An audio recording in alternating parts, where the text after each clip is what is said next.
What would be most useful for you in our conversation today?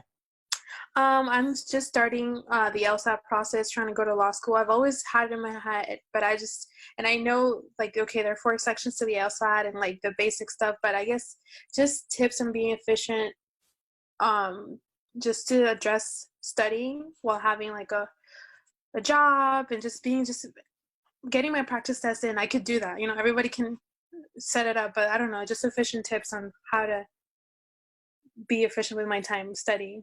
Sure. So when are you taking the LSAT? Do you have a test date in mind? October is what I was thinking. Nice. Awesome. So you got plenty of time. Yeah.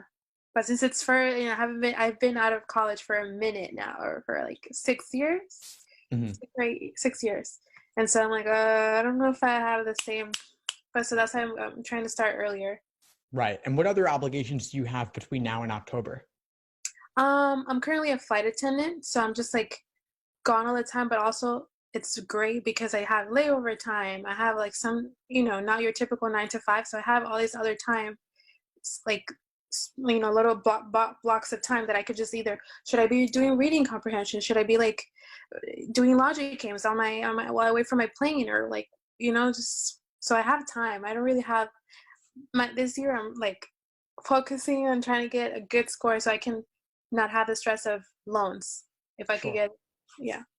Have you checked out my study plans? I have not seen all of them, no. Okay, because the study plans, they lay out for you exactly what to be doing every single day over the course of your prep. So they'll Yeah. tell you, on this day, read these articles, complete these practice problems. Okay. So they remove all the ambiguity about what to do. They lay it out for you day by day. Oh, that's good. Okay. So I would start there. And the underlying framework of these plans is what I call the LASER approach to LSAT studying. Mm-hmm. So LASER is an acronym standing for Learning, Accuracy, Sections, Exams, and Review. Mm-hmm. Bottom line is you want to learn the theory, build a baseline familiarity with different question types and sections before you do timed work. Okay. The nice thing for you is that if you have a layover, you have a good block of time, down the line, you could use that block for a timed section or even a full-length timed exam, which is really nice. Mm-hmm. Good idea. I like that. Okay. That's great. But for now, at least, build the foundation first. Just get a good understanding of the questions untimed first. Okay. Focus on accuracy first. So learning is theory.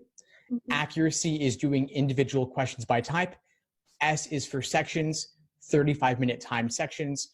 E is for exams and endurance, which is those full-length 5-section exams. And then R is for review. So that's the LASER approach. Okay, cool. And you'll also want to get your hands on plenty of old, previously administered LSAT exams. Okay. Most of them are available in books of 10 on Amazon for about $20, $25 each. And so I would get at least one of those for now, and that way you could travel with it and take it with you. Okay, cool. We'll test. What are your goals? Where do you want to go? Columbia has a really good program, SIPA.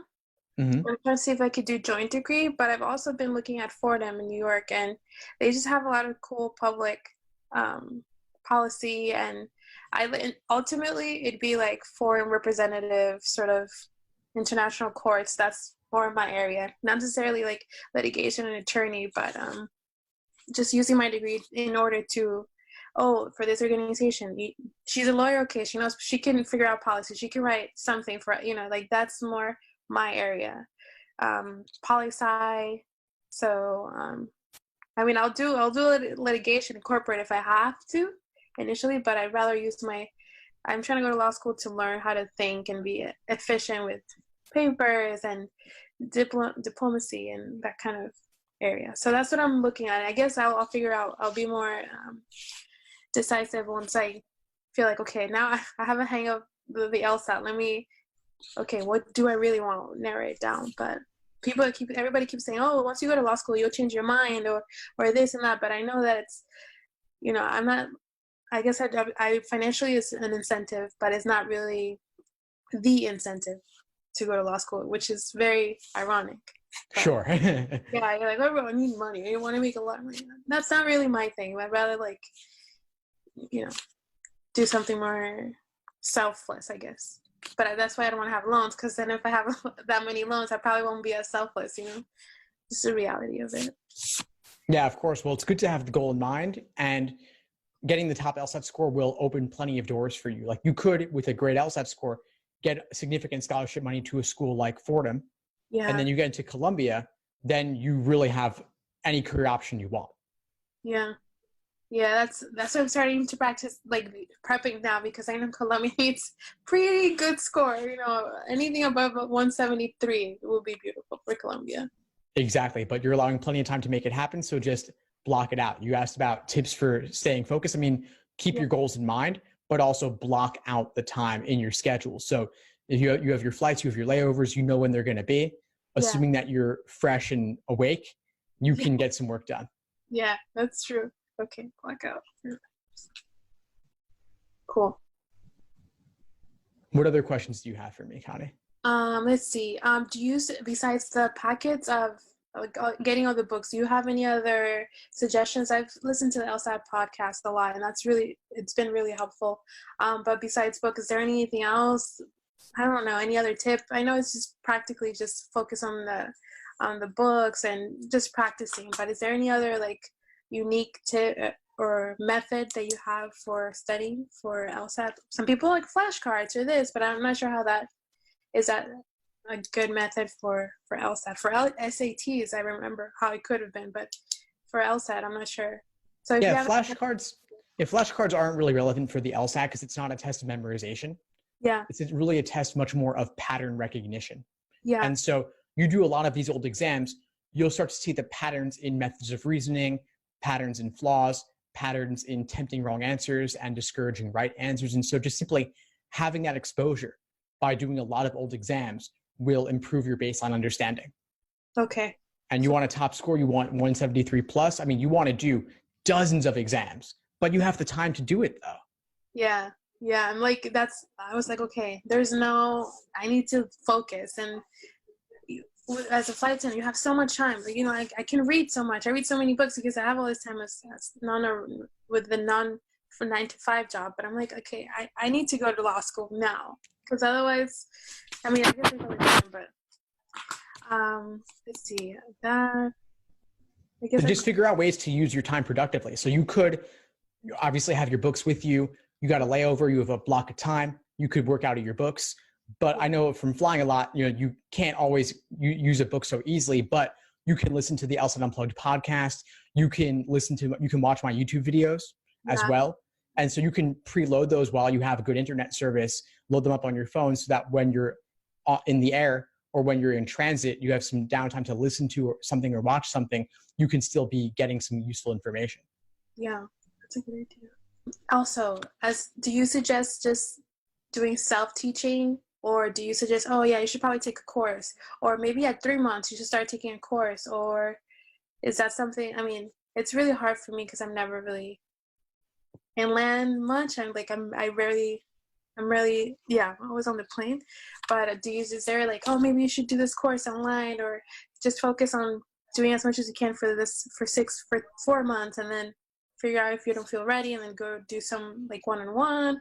Is that something you suggest? Or yeah, I mean, the more help you can get, the better, especially if you want a top score. And so aside from the study plan I mentioned, I also have guides, cheat sheets, checklists, explanations, and full video courses for every section of the exam. So the videos are on demand, and you can access the recordings of all previous classes. And so even if your schedule is kind of chaotic because you're always traveling, you can't always make it to something live, and certainly not in person. That's okay. My courses are on demand. Watch anytime, listen anytime. I do have course options that include live classes and Q&As, as well as group coaching, but you don't have to choose that option if you think you won't be able to make it. You could just choose the lower tier option, which is simply the on-demand videos. Right. Okay. I'll look into that then too, just to have more backup, just to bulk up my prep. Yeah, I mean, I think for your goals, you want to arm yourself with the best resources possible, but you also have to make sure that it works for you. Right. Okay. Guess that's it's just talking about it makes it a little less like overwhelming. Okay, LSAT, Yeah, just break it down day Yeah. by day, step by step. But that's what the study plans do, so that you're not thinking about the entire thing as a long journey, but rather just step by step, Yeah. manageable chunks. Yeah, that sounds way better. That's so Yeah, I mean, that was just it. Tips on like something different besides the books.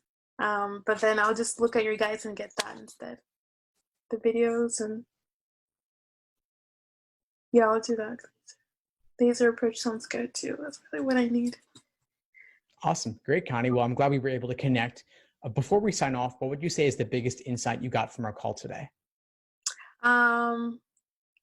That everybody, I guess that I have to tailor it to myself. That that tailoring my studying will be efficient, but also breaking down into chunks. I think that's gonna be like, okay, get this down. Just practicing in general, but like splitting things into chunks and making it smaller. I think it's gonna be the biggest thing because it will keep me motivated and not so overwhelmed, and just like focusing on my goal. Why do I want to go to law school? And then just grab a chunk. Why do I want to go to law school? Grab the other one. So just like minimizing or compartmentalizing the LSAT. I think that's good. Just focus on doing that, and then practice. I guess a lot of practice. So. Yeah, exactly. Awesome. Well, I'm glad we were able to connect once again. Please keep in touch and let me know if I can help in any way moving forward. Thanks, Steve. Thanks for tuning into the show. Please subscribe if you haven't done so already to be notified of new episodes as I release them. And feel free to reach out if you need anything at all as you move forward with your prep. I'm happy to help however I can. In the meantime, I'll wish you all the best and take care.